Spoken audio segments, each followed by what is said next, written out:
தென்னாடுடைய பெரியவா போற்றி, பெரியவா போற்றி, பெரியவா எந்நாட்டவர்க்கும் இறைவா போற்றி, இறைவா போற்றி, இறைவா சர்வஜா சர்வவியாபி மா பெரியவா சரணம், மகாபெரியவா சரணம். சர்வஜா சர்வவியாபி மா பெரியவா சரணமாய பிறப்பருக்கும் மகாபெரியவா போற்றி, மாய பிறப்பருக்கும் மகாபெரியவா போற்றி. அபார கருணா சிந்தும் ஜானதம் சாந்தரூபிணம் ஸ்ரீ சந்திரசேகர குரும் படமாமுதன் கலியுக தெய்வம் காஞ்சமான் டியூட்டி சேனல் பிரத்யேகமான மகாபெரிய பக்தருக்கு ஏற்பட்டு கொண்டிருக்கும் அனுபவங்களை ஒவ்வொரு நாளும் ஒரு அனுபவம், அதுக்கு ஒரு தலைப்பின் அனுபவத்தோட தலைப்பு ஒரே நேரத்தில் இங்கேயும் அங்கேயும் ஒரு பெரியவா, ஒரே நேரத்தில் இங்கேயும் அங்கேயும் ஒரு பெரியவா. இந்த சேனலை இதுக்கு சப்ஸ்கிரைப் பண்ணாமல் நமக்கு தனிமை பாருங்கள். பெரியவா ஒரே நேரத்தில் 2 இடத்துல என்ன 2000 இடத்துல 2 லட்சம் இடத்துல இருக்கக்கூடியவர் பெரியவா. ஏற்கனவே இந்த மாதிரியான விஷயம் அற்புதங்கள் ஏற்கனவே அற்புதம்னு சொல்ல முடியாது, பெரியவானா பரமேஸ்வரன் இன்னொன்னா பண்ண முடியும். அதில் இது ஒரு அற்புதமான ஒரு இது ஒரு நல்ல ஒரு எபிசோடு ஒரு முக்கியமான அந்த எபிசோடு நம்பரில் தான் வரும். அது முதல்ல சொல்ல அது சஸ்பென்ஸில் இருக்கட்டும், ரொம்ப முக்கியமானது இது. இது ஸ்ரீ பி சுரேஷ் அப்படிங்கிறவர் அவர் சொல்கிறார். அதாவது ஸ்ரீமதி சாந்தி சுரேஷ் ஸ்ரீ சங்கரா டிவியில் அவள் இந்த மாதிரி பெரியவாளோட அனுபவங்களையும் சொல்கிறா. அவளுடைய ஆத்துக்காரருடைய இன்டர்வியூ இது. இவர் ஒரு தடவை சத்தாரா இவர் போயிருக்காரு. மகாபெரிவா அனுகிரகத்தினால் அங்கே கட்டின அந்த உத்தர சிதம்பரம் கோவில் அதெல்லாம் போயிட்டு தரிசனம் பண்ணியிருக்கார். அப்போ ஆருத்ரா தரிசனம் பண்ணிக்கே அங்கே இருந்திருக்கார் ஒரு தடவை. அப்போ ஒரு பிரபலமான ஒரு எஜுகேஷனலிஸ்ட் அப்படிங்கிறார். பேரை சொல்லலை, அவர் தெரிஞ்சிருக்கும் அவருக்கு நிச்சயமாக. பட் அந்த இதில் அவள் கேட்கல, அதனால் அவள் சொல்லலை. அதனால தான் அவள் ஒய்ஃபே கேட்குறா. பட் அவர் சொல்லியிருக்கலாம், இவள் கேட்கல, அவரும் சொல்லலை.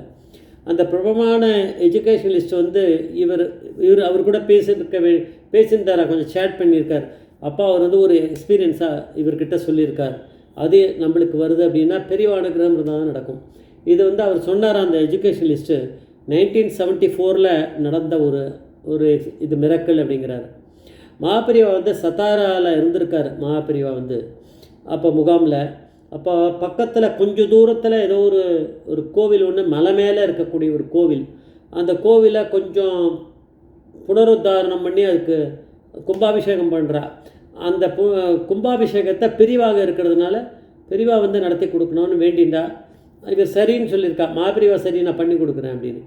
பெரியவா பரமேஸ்வரன் ஒத்துன்ட்டார்னா பண்ணிவிடுவார். இது அதில் சொல்லலை அவர், நான் சொல்கிறேன். ஏன்னா நிறைய விஷயங்கள் அப்படி தான் நடக்கிறது. பெரியவா வாக்கு கொடுத்தா வாக்கு தவறாத நேர்மை அப்படிங்கிறதுக்கு இலக்கணம் பெரியவா தான் சொல்லியிருக்கா. பெரியவா நடத்தின்றுவா. அப்படி சொல்லிட்டா. அப்போ நாளைக்கு கும்பாபிஷேகம்னா இன்றைக்கி மகாபெரிவா கூட இருந்தவ எல்லாருமே கிளம்பி மாத்திரம் ஒரே ஒரு சிஷ்யர் ஒரு அடுக்கு தொண்டரை விட்டுட்டு மற்ற பேர் எல்லாருமே இருக்க என்னென்ன தேவையோ கும்பாபிஷேகத்துக்கு அதெல்லாம் வேறு தூக்கிண்டு கிளம்பி அங்கே போயிட்டா. மலை மேலே வேறு ஏறி போய் அங்கே இருக்கணுமே கும்பாபிஷேகத்துக்கு. நான் ஒரு ஆள் இல்லை, இங்கே ஒரே ஒரு இவர் தான் கூட இருக்கார். அந்த மாதிரி இருக்க டயத்தில் பெரியவாளுக்கு என்ன ஆகிடுதுன்னா ஜுரம் வந்துடுது, உடம்பு நடுங்கிறது, ஜுரம் வந்துடுது, குளிர் ஜுரம் மாதிரி. இப்போது அங்கே இருக்கக்கூடிய ஒரு டாக்டரை வச்சு பெரியவாளுக்கு எக்ஸாமின் பண்ணி என்னன்னு பார்க்க சொன்னால் அந்த டாக்டர் எல்லாம் பார்த்து அவர் மருந்து மாத்திரெல்லாம் கொடுத்துருக்கார். பெரியவா எடுத்துப்பாளா பரமேஸ்வரன், பெரியவா ஏமாத்திடுவார், பண்ணிக்க மாட்டார், எடுத்துன்னு இருக்க மாட்டார். ஆனால் அவர் சொன்னாராம் டாக்டர், அவருக்கு விஷயத்த சொல்லியிருப்பாள், நாளைக்கு இந்த மாதிரி கும்பாபிஷேகத்துக்கு போகணும் பெரியவா அப்படின்னு. அவர் ஸ்ட்ரிக்டாக அட்வைஸ் பண்ணாராம். எஸ் டாக்டர் நீங்கள் போக வேண்டாம், மலை மேலே கோவிலில் ஏறி போகிறதாக வேறு குளிராக வேறு இருக்கும், மலை மேலே அப்பயே இருக்குன்னு அந்த சீசனே அப்படி, அதனால் அங்கே போக வேண்டாம், உடம்பு வேறு சரியில்லை, வேண்டாம், சிரமப்படுத்திக்காதீங்க, போக வேண்டாம்னு சொன்னாராம். இவர் பெரியவா சரின்னு வேறு தரையாட்டிருக்கார். ஏன்னா இவர் போகப்படுறது இல்லையே, அதனால் பெரியவா சரின்ட்டாராம், ரெஸ்ட்டு தேவை அப்படின்ட்டாராம். சரின்னு ஒத்துன்ட்டார். அப்போ இங்கே இருக்கவாலேருந்து அங்கே என்ன ஃபோன் போட்டால் சொல்ல போகிற பெரியவா வரமாட்டான்னு. அது என்ன நடந்தது பெரியவா அங்கே சுருண்டு படுத்துட்டுருக்கார். அவ்வளோதான், முடியல பெரியவாளால், இந்த பெரியவாளால் முடியலை, படுத்துன்ட்டார். அங்கே கும்பாபிஷேகம்லாம் நடந்துருத்து. கும்பாபிஷேகம் நடந்துட்டு அங்கே எங்கே கும்பாபிஷேகம் பண்ண பெரியவா எங்கேன்னு கொஞ்சம் கவனிக்கலை. எங்கே வந்தாரே பெரியவா, எப்படி வந்தால் ஏன்னா எல்லாருமே அங்கே ஏற்கனவே வந்தாச்சு. அப்போ பெரியவா கூட ஏதாவது ஒரு சிஷ்யர் வந்திருக்கணும். யார் வந்தால் தெரியல. ஆனால் பெரியவா அங்கே இருக்கா. அவர் கும்பாபிஷேகம் பண்ணிட்டார். ஆனால் சரி பண்ணி முடிச்சாச்சு. இப்போ மரியாதையோடு பெரியவாளை அமுச்சு வைக்கணும். கூடியே கிளம்பி வந்து அப்படியே பார்க்கும்போது பெரியவா அங்கே இருந்த பெரியவா விளையாட்டுத்தனமாக அப்படி இருக்க மாதிரி ஏமாத்துவாள். பசங்க ஒழிஞ்சிக்குமே அது மாதிரி டபக்குன்னு காணாமல் போயிட்டுருக்கார். அவளுக்கு புரியலை பெரியவா எப்படி அங்கே போனால், வந்தவர் காணமே அப்படின்னு சொல்லிட்டு அவள் அந்த கும்பாபிஷேகத்துக்கு பெரியவாளுக்கு மரியாதை பண்ணணும் இல்லையா, அதெல்லாம் எடுத்துட்டு பிரசாதத்தையும் எடுத்துட்டு பெரியவாளை ஃபார்மலாக எப்படி இருந்தாலும் இங்கே தானே வந்திருக்க போகிறார் பெரியவா. அவருடைய கேம்புக்கு இங்கே சத்தாராக்கு வந்திருப்பார். உத்தர சிதம்பரம் அந்த விஷயமாக தானே அங்கே ஒரு இடத்துல தங்கியிருக்கார். அங்கே வந்துடலான்னு அவள் கிளம்பி இங்கே வந்தாலும் வந்தால் இங்கே பழைய ஒரு சிஷ்யர் இருக்கார். இங்கே இருக்கவா வந்தவனே அவள் எதுவும் சொல்லலை. சொல்கிறதுக்கு முன்னாடி இந்த சிஷ்யர் சொன்னாராம்.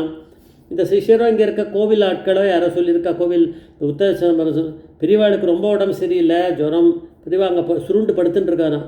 பெரியவாளுக்கு ஒன்றுமே முடியல, அதனால தான் வர முடியல. பெரியவா வந்து கும்பாபிஷேகம் பண்ண முடியல. அங்கே யார் பண்ணா, பரவாயில்லையே நடந்துருத்தே, யார் பண்ணான்னு கேட்டாலும். இதெல்லாம் அந்த எஜுகேஷனிஸ்ட்டு சொல்லின்னு இருக்கார். அப்போது அவாவுக்கு தூக்கி வாரி போட்டுதான், பெரியவா வரலையா, பெரியவா தான் வந்து பண்ணி கொடுத்தா அப்படின்னு அவள். அப்படியா, பெரியவா இங்கே தான் வரலையே, இங்கே தானே சுருண்டு படுத்துட்டு இருக்கார், டாக்டர் போகக்கூடாதுன்னு சொன்னார், போகலை அப்படின்னாலாம். அப்போது பெரியவாக்கு அவெல்லாம் பிரசாதத்தை வச்சுட்டு அவெல்லாம் நமஸ்காரம் பண்ணக்கூடாது. பெரியவா எழுந்து உட்காந்துட்டாலாம். அப்புறம் அந்த பிரசாதத்தெல்லாம் எடுத்துட்டு பெரியவா வந்து சிரிச்சுட்டாலாம். அவ்வளோதான். அதுலேருந்து என்ன ஆச்சு, பெரியவா எனக்கு தெரியும், நான் பார்த்துக்கிறேன், எனக்கு தெரியாதா அப்படின்ட்டு பெரியவா வந்து இங்கே இருக்கும்போதே அங்கே போய் பெரியவா நடத்திருக்கா, கும்பாபிஷேகத்தை நடத்தி கொடுத்துருக்காருன்னா ஒரே நேரத்தில் இங்கேயும் அங்கேயும் ஒரு பெரியவா. எத்தனை பெரியவான்னா இருப்பா, இப்போ 2 பெரியவா இருந்திருக்கா, அவ்வளோதான். எப்பேற்பட்ட ஒரு அனுபவம் இது. இப்போ நடந்திருக்கு 1974. நேற்றுக்கு நடக்க போகிறது, இன்றைக்கி நடக்கிறது, நாளைக்கு நடக்க போகிறது. பெரியவா அப்படிங்கிற பரமேஸ்வரன் இருக்க வரைக்கும் மிரக்கல்னால் பெரியவா தான். ஜெய ஜெயசங்கர ஹரிசங்கர மகாபெரிவா பாதமே சரணம், மகாபெரிவா பாதமே சரணம்.